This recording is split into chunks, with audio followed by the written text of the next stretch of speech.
नमस्कार शेतकरी मित्रांनो, आज दिनांक 5 डिसेंबर 2024 पुणे गोलटेकडी कृषी उत्पन्न बाजार समिती कांदा व बटाटा बाजारभाव याची स्थिती पाहूया व आवकेची माहिती पाहूया। शेतकरी मित्रांनो, पुणे गोलटेकडी येथे आज आवक आलेली आहे 11,494 क्विंटल।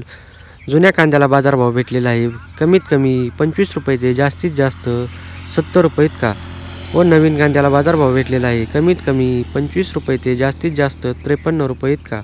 बटाटा 5,508 क्विंटल बटाटा आलेला आहे, बाजारभाव भेटलेला आहे कमीत कमी 18 रुपये ते जास्तीत जास्त 40 रुपये इतका।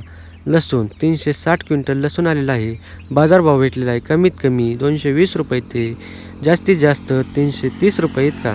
आले 411 क्विंटल आले आलेले आहे, बाजारभाव भेटलेला आहे कमीत कमी 70 रुपये ते जास्तीत जास्त 300 रुपये इतका। शेतकरी मित्रांनो, आपल्याला जर व्हिडिओ आवडला असेल तर लाईक शेअर सबस्क्राईब करा। धन्यवाद। भेटूया पुढच्या व्हिडिओमध्ये।